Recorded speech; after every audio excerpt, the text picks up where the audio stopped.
It's Paul Joseph Watson with Infowars.com.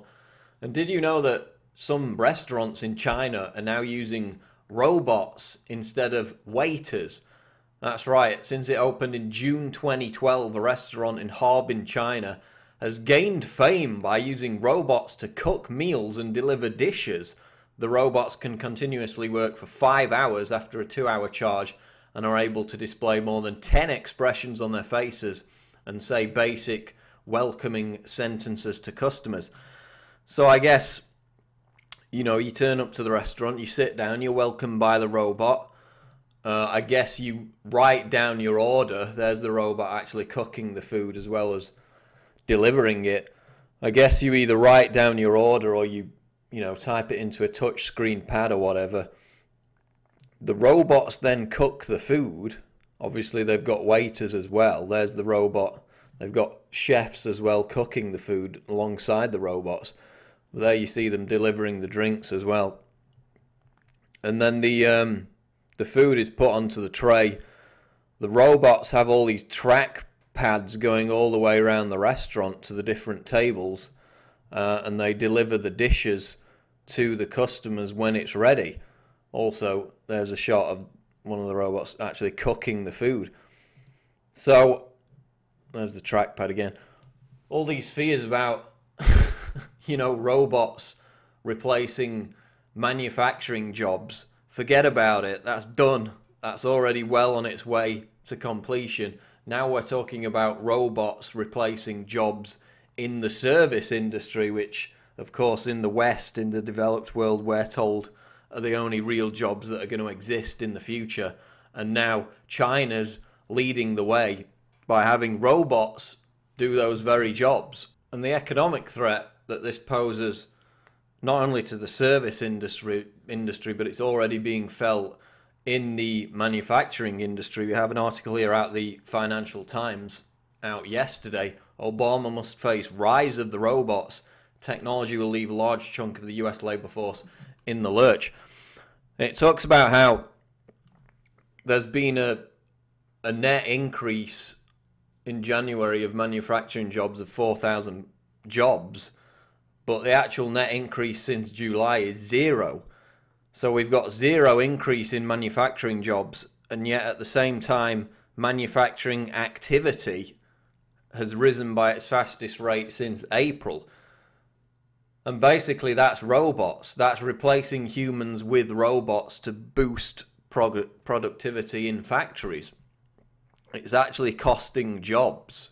We knew that already. But now it's actually being felt and measured in the actual figures.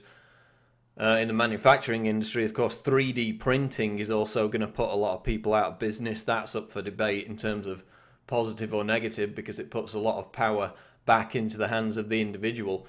But now we also have service industry jobs being given to robots in China. And where is all this leading? Well, 13 years ago, Bill Joy, top futurist, founder of Sun Microsystems, wrote in this Wired magazine article, Why the Future Doesn't Need Us.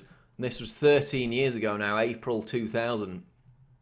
Quote, if the elite is ruthless, they may simply decide to exterminate the mass of humanity. If they are humane, they may use propaganda or other psychological or biological techniques to reduce the birth rate until the mass of humanity becomes extinct, leaving the world to the elite. So, in that 11-page article, Bill Joy outlines why the elite plan to eradicate humanity completely and replace all the service jobs, all the manufacturing jobs with robots. Of course, they've already, to a large extent, replaced a lot of the warfare jobs with robots. Now we got robots flying around the world, bombing people in third world countries with drones. We've got top professors at the University of Cambridge investigating whether robots will exterminate humanity and when they will do so. And the true long-term projection, you can read about it in this article that we put together, The End of Humanity, Rise of the Robots. And this features the predictions of Ray Kurzweil, of course, top futurist. He wrote a book back in 1999, I believe it was, The Age of Spiritual Machines, and he made a series of predictions about technological advancements, and the ones he made that were proclaimed to come true within the next 10 years were deadly accurate. He described the iPad 10 years before anybody had thought, even conceived of the idea.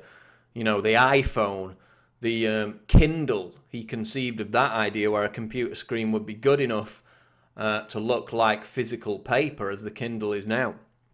He also conceived of the fact that our computers would be implanted in eyeglasses and contact lenses, which of course is already arriving here over the next 18-24 months. Google glasses are going to become ubiquitous, and right down the line you can go and look at Ray Kurzweil's predictions. In almost every single case they've come true. So what does he say about the rise of the robots? Well, he says that the decades beyond 2019 will be characterized by the problem of growing, quote, human underclass that is not productively engaged in the economy. So from this point onwards, which is only in 9 years' time, and we're already seeing the first signs of it with these, robots as waiters in China, this is the singularity. And ultimately, Ray Kurzweil, the top futurist, sees the elite using robots basically to exterminate humanity, and will become completely useless. His quote is, quote, "There is almost no human employment in production, agriculture and transportation."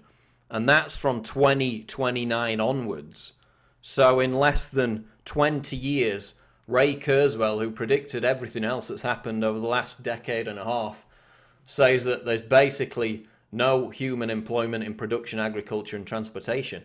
And we're already seeing in the service industry robots replacing humans. And of course, Kurzweil's final prediction by 2099 is that the entire planet is run by this artificially intelligent Skynet-style system, which is smarter than the entire human race combined. At which point, of course, the logical thing for the robots to do will be to exterminate us for their own convenience, and that's what virtually every top futurist has predicted. So we're just going to finish off here with FT Alphaville's Cardiff Garcia and Isabella Kaminska discussing how technology is making jobs obsolete.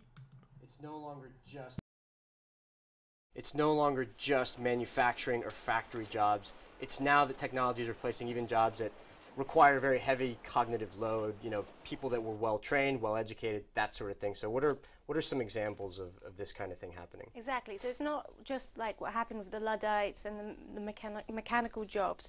We're seeing journalistic jobs being replaced by algorithms, finance, traders, all gone because of HFT, etc.